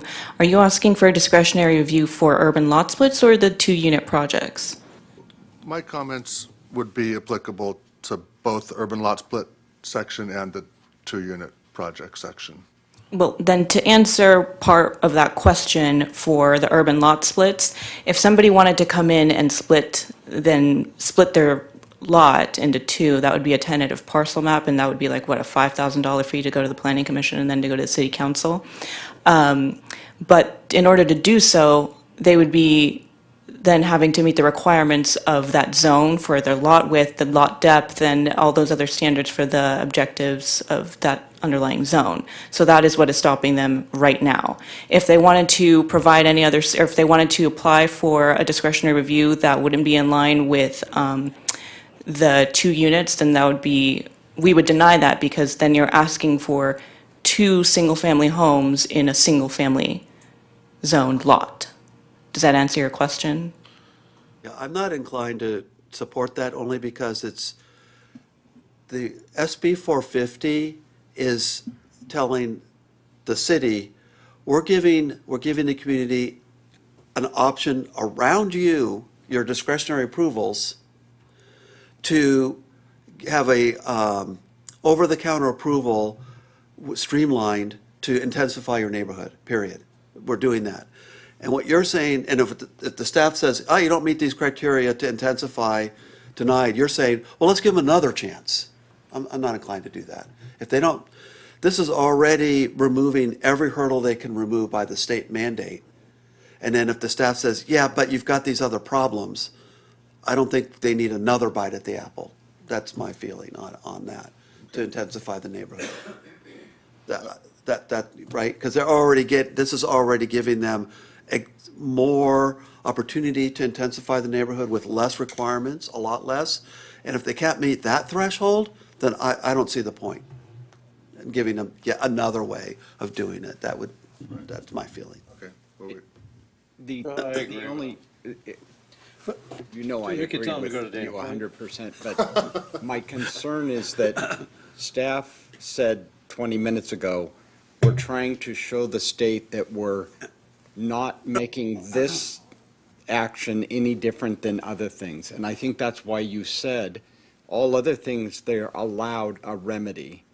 And if we're not allowing one here, I don't want to put staff in the position or the city in the position of having to defend the fact that we're not giving them an outlet. So I guess I'm asking Zach or the city attorney the question, are you concerned about not giving them an outlet when you give an outlet for other people that staff says no to? That's a fair point. We're going to have to explain clearly in our next staff report to the city council and the resolution that we ask for adoption of and that we then send to the state, because they ask us to send them any city action that affects housing in our city, whether that's ADUs or urban lot splits. Ideally, we'll explain in plain English why what we're doing is in support of our housing element, which says to remove barriers on housing. So we have to go from that fairly broad language to then pretty specific language in these kinds of ordinances that remove barriers on housing and don't make a bigger barrier for this type of housing than we have for some other type of housing. So I'm not opposed to going the route of allowing an exception, and probably be easy to explain why we have that exception. Just on the ADUs, though, we've got that in the ADU code now. Staff had actually recommended taking out the exception from the new ADU code and not allowing them there either, just for simplicity and, reducing the number of hearings that we're likely to have. But that may be a selfish reason. It may be better to leave in the exception for all available development applications. That's an interesting point. So it's in the ADU code, and I knew it was, and part of my thinking is it should be consistent across all of them, but how many, I don't recall us getting a lot of I remember we had an ADU one to a historic structure. I mean, it's not like we've been flooded with applications No. for that. Yeah, the city has approved 118 ADUs during this housing element cycle. So in the last 4+ years, we've approved, I think, 0 of the SB 9 applications. And I think you're right. Of the ADUs, we've had 2 or 3 public hearings. Okay. What would you like to do? Well, I'd say we could take a straw poll of each of the 3 points I'm bringing up and see where people stand, and then I'll make a motion Yeah, based what on. was I think we did the It first was one, everyone was okay with that. the 24 months, the changing the dumpsters to trash cans, and then the discretionary application. Again, we can always deny it if it doesn't, but I certainly hear what you're saying. Yeah. Without question. But then that it would be equally applicable as appropriate in the urban lot split half and the 2-unit project half for those same, well, I guess there's not a 24-month issue on the 2-unit project, but. So is everyone good with the 24-month thing? I'm good with a container. Good with the container? That's it. I'm I don't think we need to do either of the others. I'm choosing the container as well, out of the 3. The other Okay. 2, we have a 12-year, and I think they can get the 1-year extension. I don't think that's a problem. Yeah, they can file for an And I extension. think we're consistent with the ADUs already, so bringing it, though I appreciate the input on that. I think a remedy, pointing that out, is something that we should always consider going forward. But I think we will allow it now, or we are consistent. So the dumpster container. Okay. Gary? I don't really have an opinion. Okay. How do you feel? I support Commissioner McCann's recommendations, all 3 of them. I can support all 3. Okay, so 1, 2, 3. 1, 2, 3. Well, who's in the middle? I'll make a motion, and then someone can make a substitute motion or whatever. Does Okay. that sound right? Yeah? Okay, so I move we approve staff report, I move that we recommend to city council that they approve public hearing project 26-065 as written in the staff report. I can make the findings of that with the following changes, that we strike the last section of, last sentence of section D2 in the urban lot split part, which will effectively just let it be 24 months per the rest of the code. That we change the language from dumpsters to trash containers where that's applicable, and that we have language that allows an applicant that's denied at the counter the option of, I don't know what the right word is, not appeal, but, make some kind of a application for discretionary consideration at the planning commission.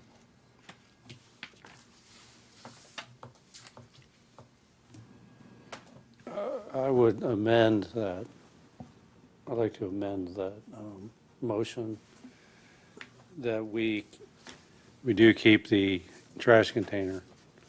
We keep go with the 24-month, but we eliminate, or we don't add the discretionary option.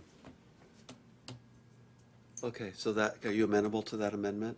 Well, I'd like mine to stand, but I'd say that's a substitute motion. That would be a substitute. If you're not amenable, then you need to make it as a substitute, although Okay. we don't have a second on yours yet. I'll second Mr. McCann's motion. Okay, so you want to offer a substitute motion. Okay, can you offer that one more time? Okay, I'd like to offer a substitute motion that we go along with Mr. McCann's other than the discretionary review option. end. At the end. Okay, I would second that. okay. So what we're going to do we have anyone have any discussion on it? Okay, so what the rule is, we vote on the substitute motion first. So, can we do this with a roll call, or can we I'll just go through one at a time. So, I'll call for a vote. I'll start with, down at the end, Commissioner Prescott Loeffler, I'm a yes. you're a yes. Second motion? Second. On the substitute motion from Commissioner Camp, Aye. aye, and you are an aye. I am an aye as well. Scott? No. You're a no. Patrick? No. No, and Brett, you are? No. Okay, well, that does pass 4-3. Your substitute motion does pass. Okay, well, thank you, everybody, for that. I think that's the closest vote we've ever had. Yeah, that's the first time we've had a split vote, I think. No, but Very few of those. yeah. The rest of the code allows that, or the Yeah. state license? Okay, so the substitute, Tamara, are we good on that? You got the substitute motion as the one that has passed. Yeah, we just can't do the. Well, thanks for some excitement. We have one last item, it's this new business. We have Alexia here to discuss the strategic implementation program update. This is item, is it 9A? It's under new business. Yeah, the public hearings are concluded. I should have closed it. We, hop up to the podium there. We're in great company of our mayor, Rick Loeffler. Wishes to be recognized. I do, and you guys are getting really close to being the city council on these votes. I would suggest you watch that with these substitute motions. It can be very dangerous. But I just want to say, thanks, Zach, you're doing a great job, and Gina and Tammy, of course, and all the commissioners. I really appreciate your hard work. When things come to council, at least me speaking personally, I really think that your staff reports and your recommendations are really helpful, and 99% of the time spot on, and it makes the job a lot easier. So just want to thank you for all the hard work, and I'm a hard out, and good luck for the rest of the meeting. Well, thank you, Mr. Mayor, for attending our meeting and listening to us discuss all these nitty-gritty And things. this was one of the exciting meetings. Yeah. Well, that's great. Thank you. The edge of my seat on that vote. Yeah, thank you, Mr. Mayor, for your service as well. Okay, so on agenda item number 9A, it's under new business, and it is the 2026 Strategic Implementation Plan. Staff's just looking for some feedback. Yes, that's correct. Again, this is the overview of the Strategic Implementation Program, otherwise known as the SIP. What is the SIP? It involves implementation measures to achieve general plan goals and policies over time. It is constructed under a timeline that projects be reviewed in the next 5 fiscal years. It prioritizes staff work on projects, which is reviewed during the biennial budget, which projects are prioritized based on resources, and we allocate budget and staffing to accomplish the SIP tasks. Today's goal, again, is to introduce updates to the SIP that staff has made and receive feedback and forward recommendations to City Council. The SIP summary table that you see on page 10 and 11 of your packet is a high-level summary of all of the lead departments' changes that are going to be included before the fiscal year 2031-32 or projects to defer after that. And this will be part of the white papers that go into the LTFP for the budget. The expanded table, which is pretty much everything on the back of the packet. This main table, again, pages 12 through 16, is just the changes and inclusions of new SIP programs and then ones that we're working on right now. It includes start years, target years, budget needs, and then any notes from staff and on the lead departments for your guys' review. Again, our recommendation is for you guys to provide direction and then adopt the resolution. I'd like to note that staff is amenable to any feedback, and that will be recorded in the minutes of this meeting, which will be sent to City Council. So the feedback from us that you're looking for is whether or not we think that this is in support of progressing the general plan's best interest. That's correct. So we're really the advocates of the general plan. That's the hat we're supposed to be wearing. Yes. Okay, so when we review these projects and we're thinking about the city's general plan, do these align? And with respect to if something's being deferred and we think that that's really a key to our general plan success, you want to hear from us, otherwise. Yes. Otherwise, we'll move forward with as Got is. it. Yes. Okay. Does anybody have any questions of staff or any observations that they want to make that, that as an advocate for the general plan, that they want to advocate for one project that's maybe on the deferred list? Or is everybody okay with this? I would be lying if I said I looked at every single item on here. But I did review it, and I generally think that it's well done and that the direction is, I'm good with it. I mean, there's some things here, like dark skies we've talked about, and things like that, that it's being pushed forward, and I think it's good. That's my input. Okay. Does anybody else have any other input? Gary, you have any? I'm ready to approve. I went through every line Okay. during our last discussion. Awesome. During our last discussion. Give Gary a star. Witness to that. Good use of your time. I was looking over his shoulder. Can I ask Zach a question where, again, I'm just focused on the community development? It says update general plan and the projects to defer. Can you just expand on what that was intended to, that update was intended to refer to?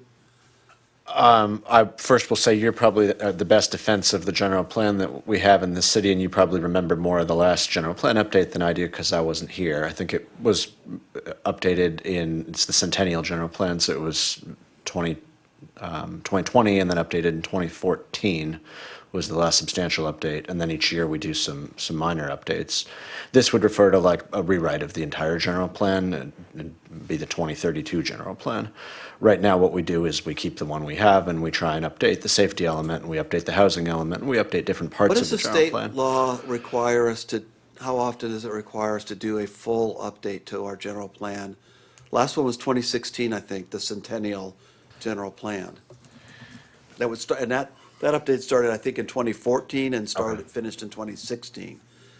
So that's 10 years ago. How often are we required to do a major revision?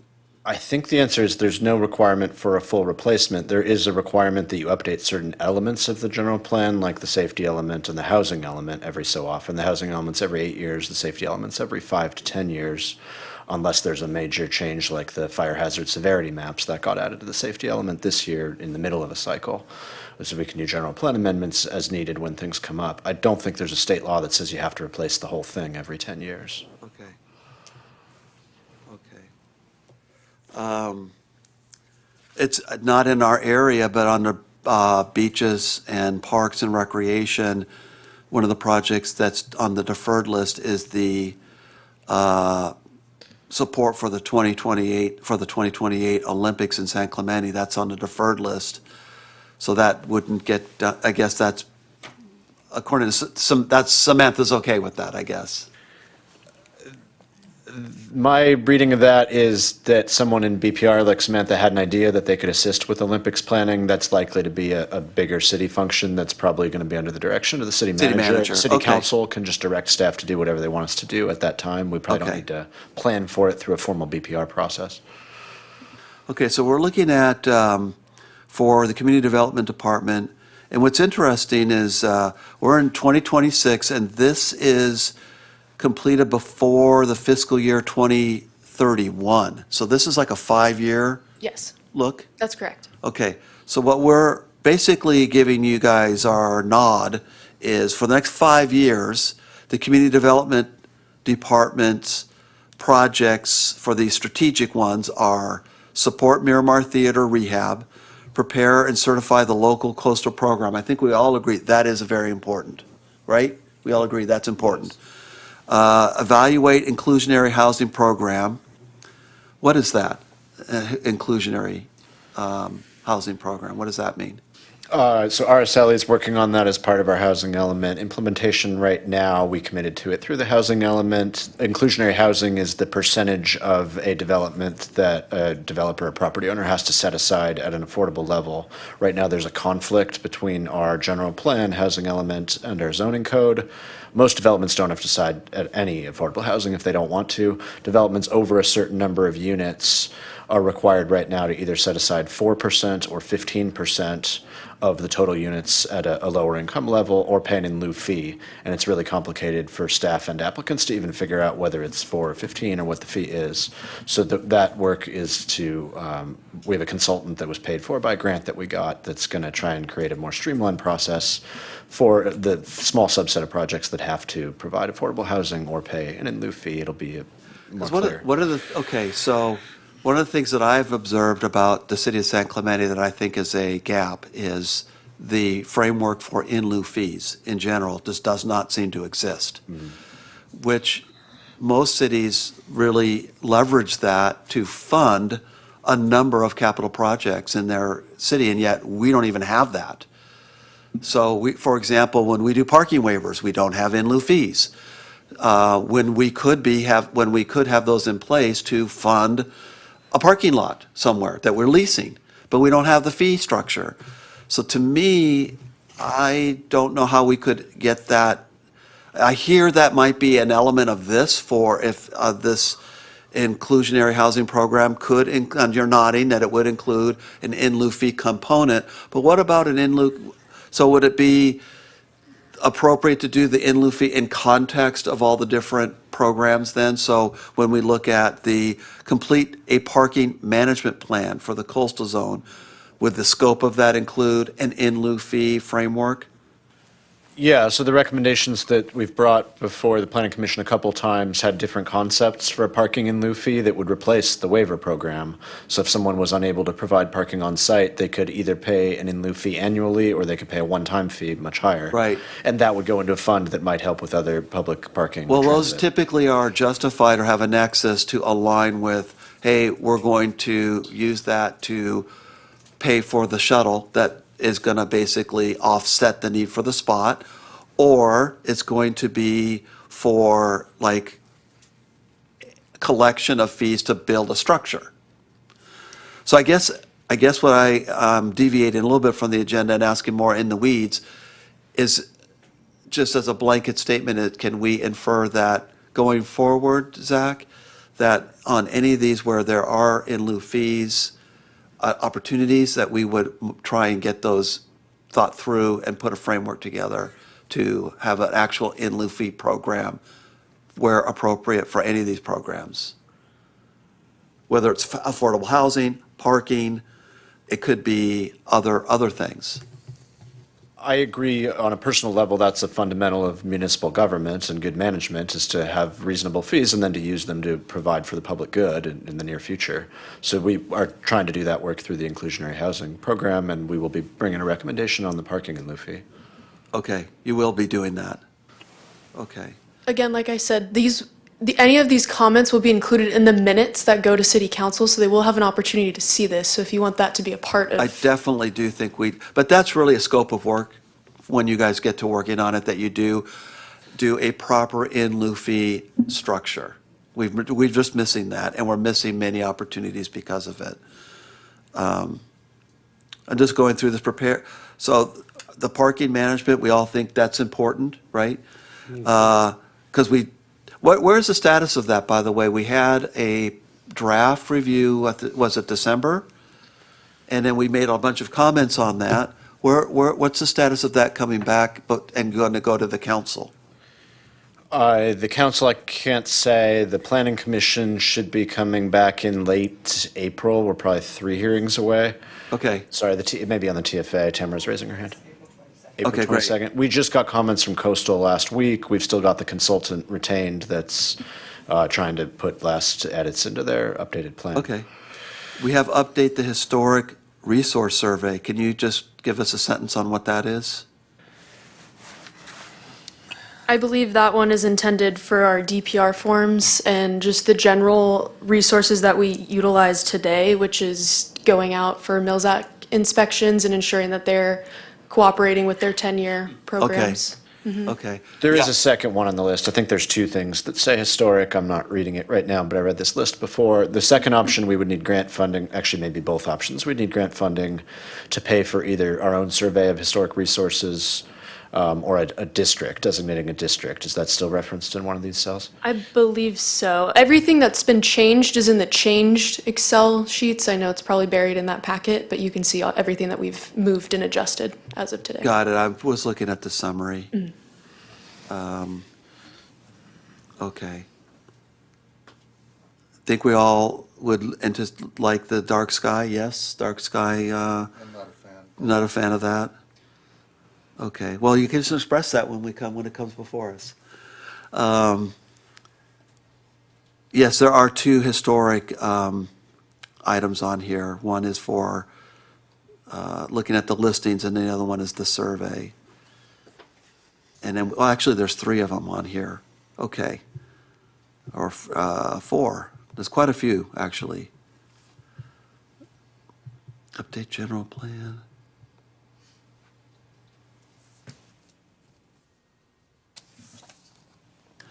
All right, I don't really have any other comments. Are we going to go ahead and just, what kind of action are you looking? I don't think we have any more input for you. Okay. Do you need an motion of any kind? Yes, to approve it and recommend it as approved to City Council. Can I mention something? Yeah. On that list you were looking at, it says prepare zoning amendment for short-term lodging units and other large-scale. I think that word "and" should be full, well, it doesn't make, the sentence doesn't make sense to me. I think it's like, talks about zoning, means short-term lodging units during a large regional event. But that's not what it says. No, so two different things. One is for short-term lodging units and other regional events. So the intention there, and this was advised by Adam, is that when we host a surfing event, there's an opportunity to have a short-term lodging opportunity available for a regional event like that, and the Olympics.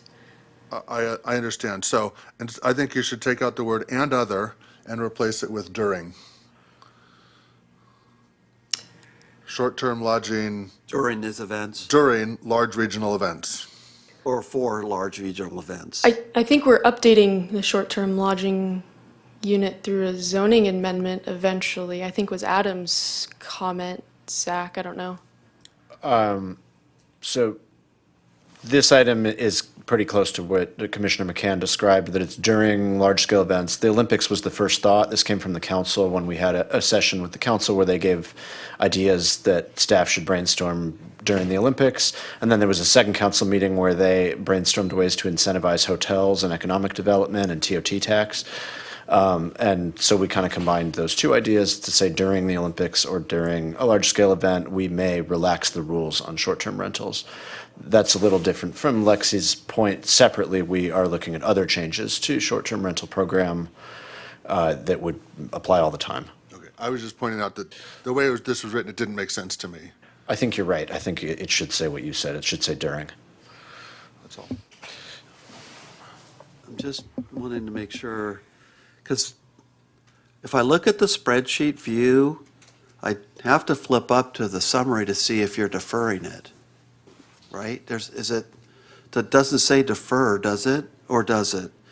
There's the different attachments. So there's the what you're looking at on the lead department projects to include the short summary. That's everything that we and other departments want to include in 2031 and 32.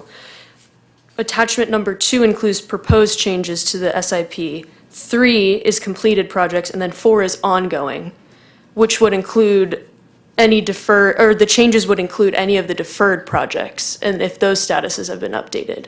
Everything that we're reviewing now is something that's active in this update. Because the only one that I would even have a question about is the city, update the city design guidelines, that's on the deferred list. And that's my only question. What does that mean we're deferring?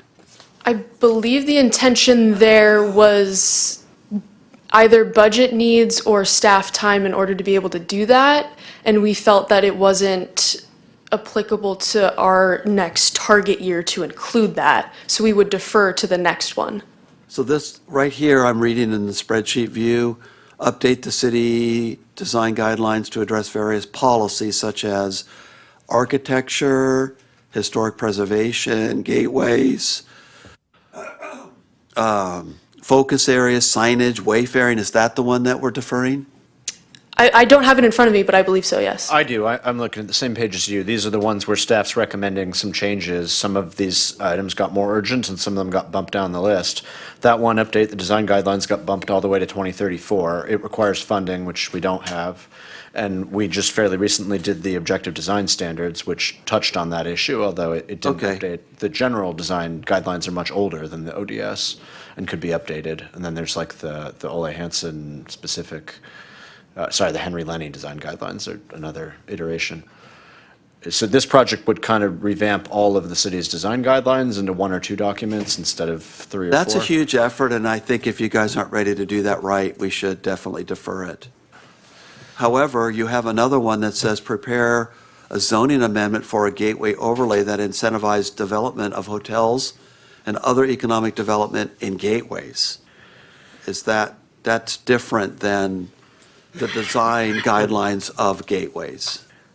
That item came out of the discussion with City Council about economic development opportunities for hotels and other revenue-generating ideas. And Okay. they wanted the gateways to be not necessarily focused on the design of those buildings, but focused on the land But land uses use. of our gateways where we could generate better land use. Can we, on that particular one, what is the flexibility to include, to make that a little bit more clear and perhaps more expanded?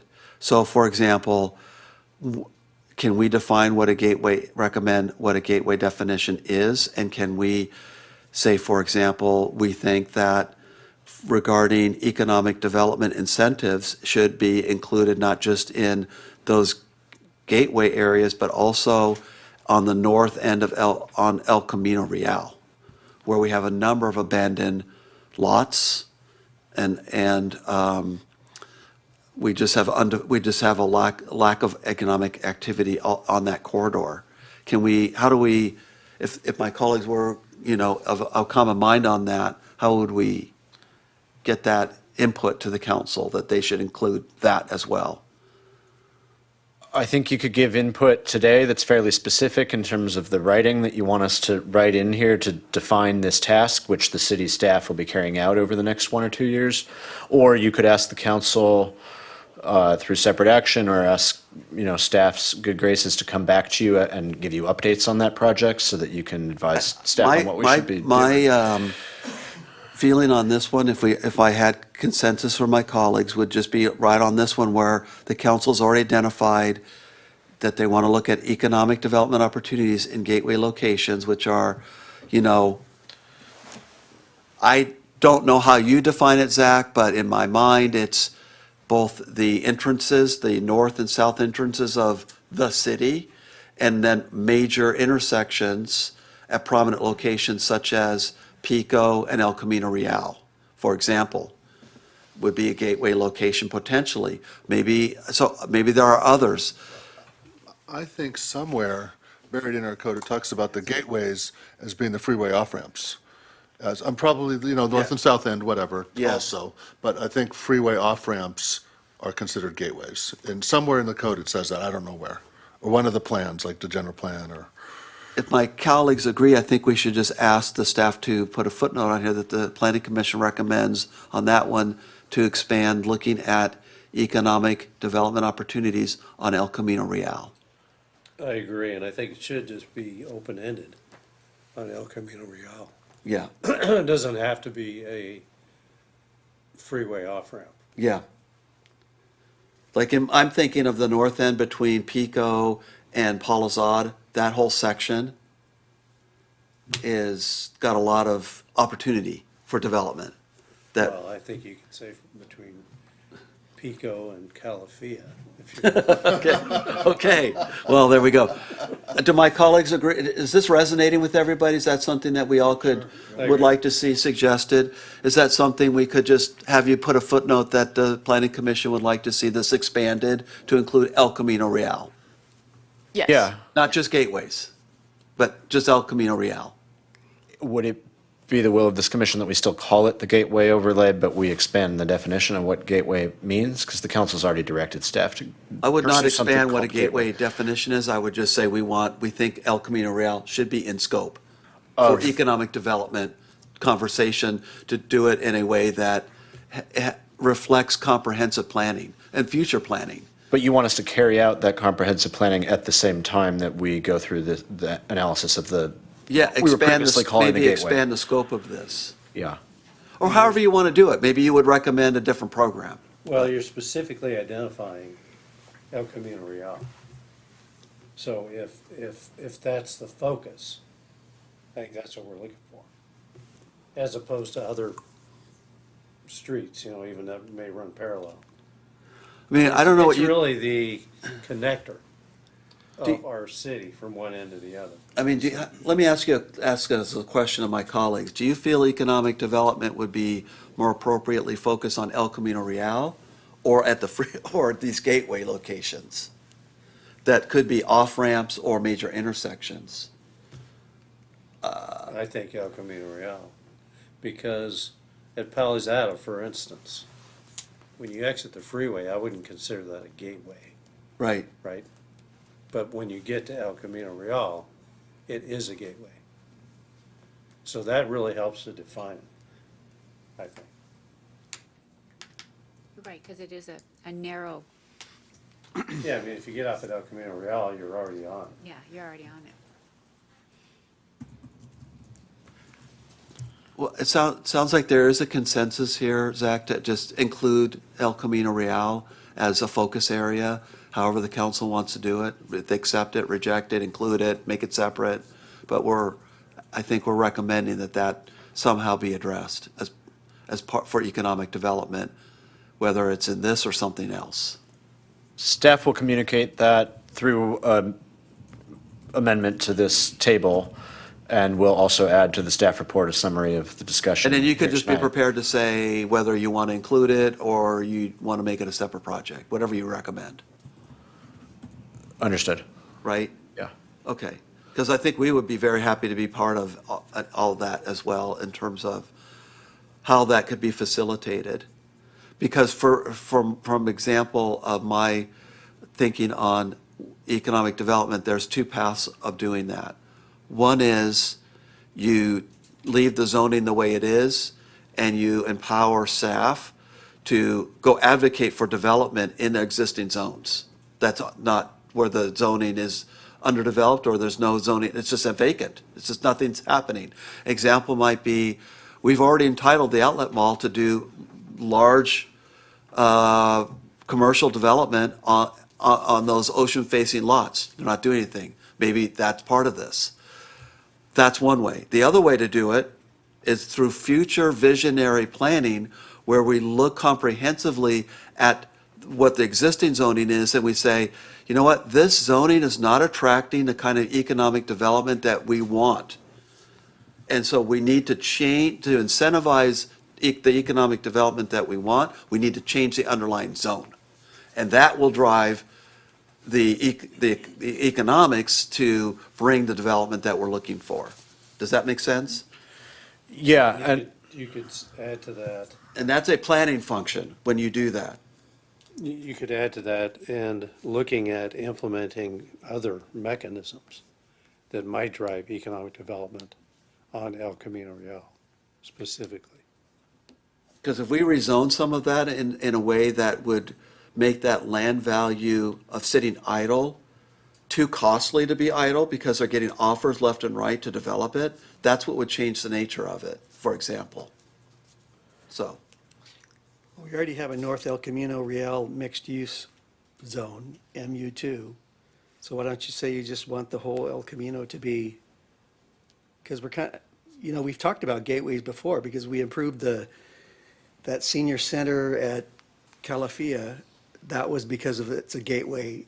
There are gateway designated intersections in our town, at least from that report there were. So I think that concept is already there. But we already have North El Camino Real mixed use zone.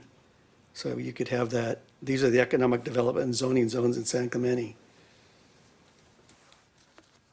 Anyway, does Kind that, of, yeah, do you have I a don't- sense of what we're trying to say to you, Zach? Yes, I think we understand the direction you're going to support economic development and how there may be multiple pathways to do that. And I think that was the intent of the council when they told staff to start studying these options. And it was always our understanding that we'd come back at a later date with a zoning amendment And a if plan. necessary. But there might be other options aside from just a rezoning. There might be other economic development Yeah, opportunities. and we just like the scope to be expanded past gateways to include El Camino Real. Yeah, we're Okay. going to make that part of the text and part of our description. Yeah. It whether does. it's An asterisk that says that's the planning commission recommendation, or if you want to incorporate it, whatever you want to do. We can figure that out. Yes, Okay. thank you. Yeah, it'll be the planning commission recommendation, but staff's not going to argue against that recommendation. Yeah. You might just have ideas on how they're synergetic and how they could work together. Okay, I'll make a motion that we recommending to the city council approval of the proposed SIP update with changes, as we described, for the economic development of El Camino Real as part of this plan. I'll second that. Any more discussion, any more suggestions, recommendations? All those in favor? Aye. Any opposed? Okay, the motion carries. Thank you. Thank you for your help. We have really no more items on our agenda. That takes us to item 11, which are commissioner reports. Does any commissioner have a report they'd like to make? No report. Comments, requests for information? Zach, you now have the floor for staff reports and the TFA. I have nothing to report. The TFA was distributed. We do have a plan for the next meeting on 3/18. We plan to bring back more batch amendments. Last meeting, you discussed the first 3 batch amendments. We got 5 more. So David Correa will be back to summarize those 5, what we're calling fairly minor streamlining clarification elements to the zoning code. And we won't be asking for adoption at that date. We'll be coming back 2 weeks after that at Planning Commission to present to you the changes that we have made to the landscaping code that you recommended last time, as well as the informal guidance document that we've developed for landscaping, and then to bring back any changes that you make in 2 weeks on these other 5 batch items. And also, we continued the La Esperanza lot number 2 to the next meeting, so that's the tentative agenda for next Planning Commission. And it looks like we have hearings scheduled for the next 3 planning commissions, so let us know if there's going to be absences, but we've had a good year so far. Okay, yeah, we've got, does anybody have any absences that they want to share? If you do, just let Tamara know and fill out the form. And so we have design review next week, followed by, so I'm just looking to see. Okay. Anything else from anybody? Do we have a motion to adjourn to the March 18th at 6 PM meeting? I move that Dr. McCacken make the motion. Gary, would you do the honors of giving us a motion to adjourn? I make a motion to adjourn to March the 18th for our next Planning Commission meeting Second. here at City Hall. Great, we've got the motion to adjourn to the 18th here at City Hall on 6 PM, seconded by Commissioner Griffin. All those in favor of adjourning? Aye. Adjourned.